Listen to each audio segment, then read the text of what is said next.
So here's part 2 of my 3 assignments. This is for rationals. I'm not going to try to waste as much time as I did in the last one. I put a little less on here, and then obviously my charts I'm going to submit. But anyways, let's get into it. Yeah, so my base for my rational is fx equals 1 over x. And then the transformed version is gx equals 1 over x plus 2, take away 1.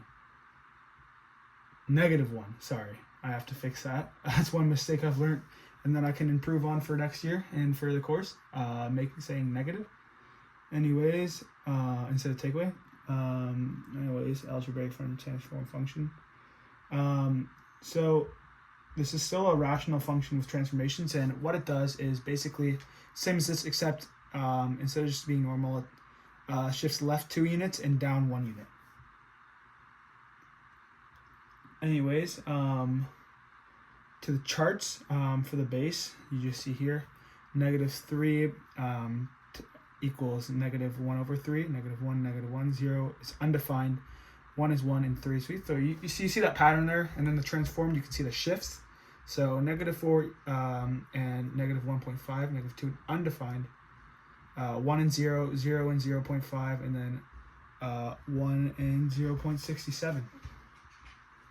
Yeah, and that's just approximate. I have my math work on another page. If you'd like to see that, I can show it to you. It's just in the other room, and I'm very lazy.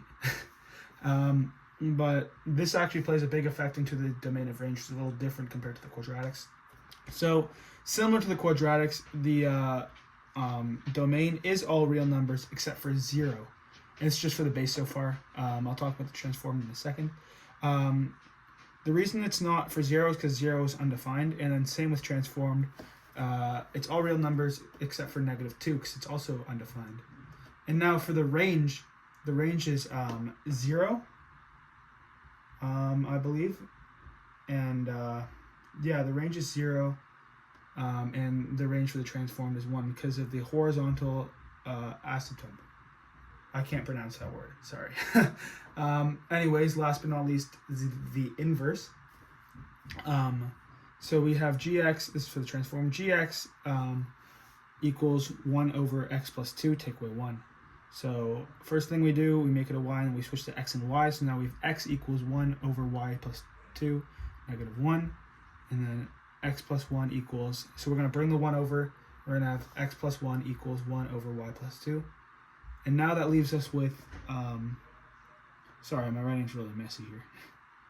1 over x plus 1 equals y plus 2. So you can get rid of the 1 and 1, which will finally leave us with x equals y plus 2, and you can bring that 2 over, and you have y equals x take away 2, which is your inverse, I believe, if my math is correct. But yeah, that's just a base breakdown of rationals. And stay tuned for part 3 where I look at exponential functions.